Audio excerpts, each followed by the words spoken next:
Hello students, मैं Kamini Raria, assistant professor government law college Ajmer से। आज फिर मैं आपको एलएलबी फर्स्ट ईयर के पेपर 10 अल्टरनेटिव डिस्प्यूट सॉल्यूशन यानी वैकल्पिक विवाद निपटारा विधि के बारे में बताऊंगी।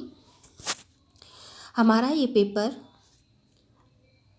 जो पिछले क्लासेस से चल रहा है उसमें हम आर्बिट्रेशन एंड कंसोलिडेशन एक्ट 1996 पढ़ते हैं और इस एक्ट में पार्ट 1 आर्बिट्रेशन का एंड पार्ट 2 फॉरेन अवार्ड्स के बारे में हम देख चुके हैं। आर्बिट्रेशन क्या है? आर्बिट्रेशन मध्यस्थम है जिसमें जो कोई भी ऐसे पक्षकार हैं जो अपने विवादों को न्यायालय के बाहर जाकर निपटाना चाहते हैं वो इस अधिनियम के माध्यम से मध्यस्थम द्वारा यानी कि आर्बिट्रेशन के द्वारा या फिर कंसोलिडेशन यानी कि सुलह के द्वारा अपने विवादों को निपटा सकते हैं और न्यायालय की लंबी प्रक्रिया और देरी से न्याय से बच सकते हैं। पार्ट 1 आर्बिट्रेशन मध्यस्थम का और पार्ट 2 विदेशी पंचाट फॉरेन अवार्ड्स के बारे में हम देख चुके हैं। पार्ट 3 हमारा चल रहा है कंसोलिडेशन का और इस कंसोलिडेशन वाले पार्ट में हम अब तक सेक्शन 79 तक देख चुके हैं जिसमें हमने कंसोलिडेशन के बारे में देखा कि कंसोलिडेशन क्या होता है, सुलह कार्रवाई क्या होती है, सुलह क्या होती है, किस प्रकार से की जाती है, कौन से मामले हैं जो सुलह के द्वारा निपटाए जा सकते हैं, सुलहकर्ता को कौन अपॉइंट करेगा, नियुक्ति किसके द्वारा होगी, सुलह की कार्रवाई किस प्रकार से संचालित होगी, उसकी प्रोसीडिंग्स किस प्रकार से होंगी, सुलह कार्रवाई करने के लिए क्या क्या आवश्यकता है, दोनों पक्षकारों के साथ कैसा व्यवहार होना चाहिए। प्राकृतिक न्याय के सिद्धांतों का यहाँ पर भी उसी तरह पालन किया गया है जैसे कि न्यायालय करता है। सुलहकर्ता द्वारा दोनों पक्षकारों के विवादों को सुनने के बाद किस प्रकार से निपटारा समझौता किया जाता है। सुलहकर्ता पक्षकारों से भी उनके विचार, उनकी सलाह आमंत्रित करता है जिससे कि उनके विवादों को जल्दी से जल्दी निपटाया जा सके और दोनों पक्षकार उस एक मत में आ सकें।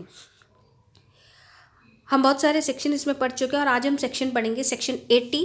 Role of consolidator in order proceedings. अन्य कार्रवाइयों में सुलहकर्ता की भूमिका के बारे में सेक्शन 80 कहता है जैसे अन्य कार्रवाइयों में सुलहकर्ता की भूमिका पर मध्यस्थम तथा सुलह अधिनियम की धारा 80 यानी कि 80 समुचित व्यवस्था करती है, समुचित प्रकाश डालती है और इस धारा में समाहित प्रावधानों के अनुसार ही जब तक पक्षकारों के द्वारा और कोई करार नहीं किया जाता तब तक सुलहकर्ता एक विवाद जो कि एक सुलह कार्रवाई का विषय है के संदर्भ में किसी मध्यस्थम या न्यायिक कार्रवाई में एक पक्षकार के एक मध्यस्थम की हैसियत से या एक प्रतिनिधि या अधिवक्ता यानी कि काउंसिल की हैसियत से कार्य नहीं करेगा। यहाँ पे सेक्शन 80 में ये एक बात की व्यवस्था की गई है कि अगर जिस किसी भी व्यक्ति को आप सुलहकर्ता के लिए लेके आए हो, सुलहकर्ता जो एक विवाद जो कि सुलह कार्रवाई का विषय भी है और वो सुलह कार्रवाई करवा भी रहा है, उसी के रहते किसी मध्यस्थम या न्यायिक कार्रवाई में अगर कोई दूसरी होती है उसी प्रकार की तो एक पक्षकार या एक मध्यस्थम की हैसियत से या अगर कोई रिप्रेजेंटेटिव या प्रतिनिधि उसकी हैसियत से, अधिवक्ता की हैसियत से वो कोई दूसरा काम नहीं करेगा। कहने का मतलब यहाँ पर ये है, सेक्शन 80 ये कहना चाह रही है यहाँ पे कि अगर सुलहकर्ता किसी विवाद में अगर सुलहकर्ता बना हुआ है और वो सुलह कार्रवाई को संचालित कर रहा है तो उसी संदर्भ में किसी और तरीका की कार्रवाई में भाग नहीं लेगा। ना तो वो पक्षकार बन के लेगा, ना वो मध्यस्थ बन के लेगा, ना प्रतिनिधि की हैसियत से लेगा, ना अधिवक्ता की हैसियत से लेगा। यानी कि जो सुलहकर्ता एक काम कर रहा है तो वो एक ही काम करेगा।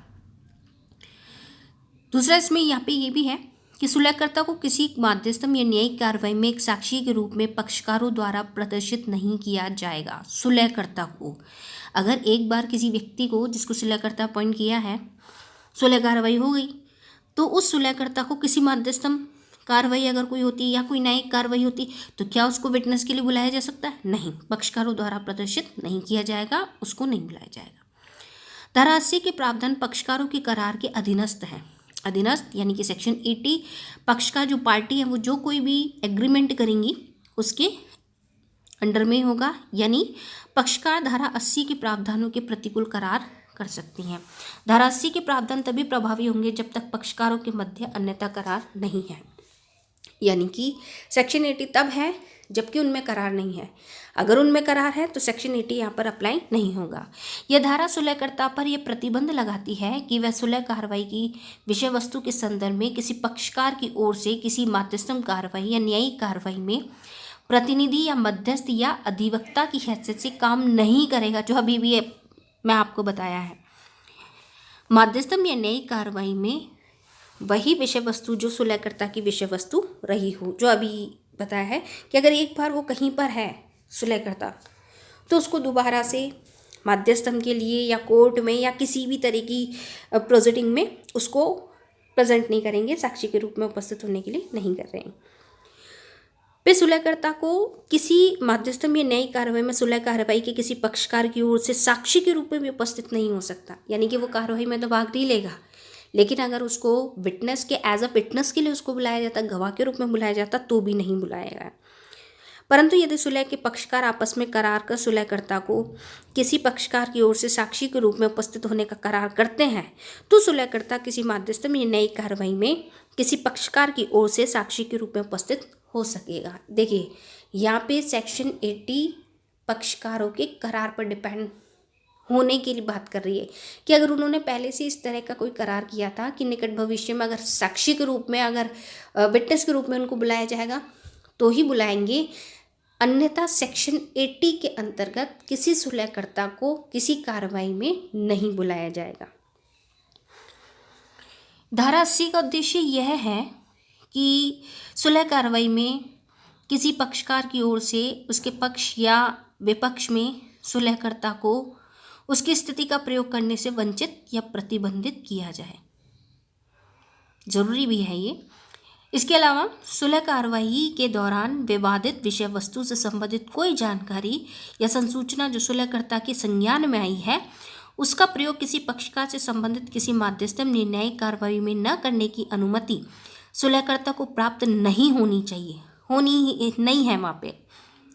क्योंकि सुलह कार्रवाई के दौरान सुलहकर्ता पक्षकारों को मित्र माना जाता है, अतः पक्षकारों की कमजोर तथा मजबूत बिंदुओं का ज्ञान उसे हो जाता है। तो ये आशंका रहती है कि वह पक्षकारों पर इन बिंदुओं के प्रकटन या अप्रकटन के लिए अनुचित प्रभाव डाल सकता है। यानी कि जब वो सारी प्रोसीडिंग कर रहा है, सुलहकर्ता दोनों पक्षकारों को बुला रहा है, दोनों पक्षकार उसको विश्वास में अपनी अपनी बात कह रहे हैं, तो उसको ये पता होता है कि कौन सा पक्षकार कमज़ोर है, कौन सा सुदृढ़ है, कौन सी ऐसी बात है जो प्रकट होने योग्य है, कौन सी नहीं है, तो उन पर अनुचित प्रभाव भी डाल सकता है। इसीलिए सुलह कार्रवाई के पक्षकार को समान सुरक्षा तथा समान स्तर प्रदान करने के उद्देश्य से ही प्राकृतिक न्याय के सिद्धांत पर इस अधिनियम की धारा 80 अधिनियमित की गई है। इसीलिए इसको बनाया गया है यहाँ पर, अन्यथा इसको बनाने की आवश्यकता नहीं होती। क्यों? क्योंकि सेक्शन 80 रोल यहाँ पे जो उसकी भूमिका है कंसिलेटर की, उसके बारे में बात कर रहा है कि कंसिलेटर की यहाँ पे जो भूमिका है वो बहुत साउंड होनी चाहिए। इसीलिए जब उसकी भूमिका इतनी सही है कि दोनों पक्षकारों में उसका विश्वास है, तो धारा 80 बना रखी है कि जब किन्हीं पक्षकारों ने उस पर अपना विश्वास जताया है और उसके सुलह कार्रवाई को उसको सौंप कर और अपने विवादों को निपटाया है,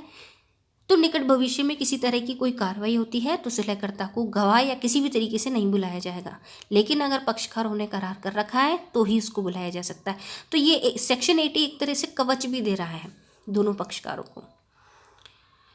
आगे हम बात कर रहे हैं सेक्शन 81 की। सेक्शन 81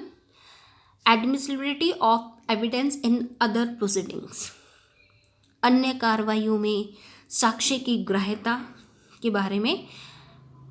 एविडेंस के बारे में बात कर रहा है यहाँ पे सेक्शन 81।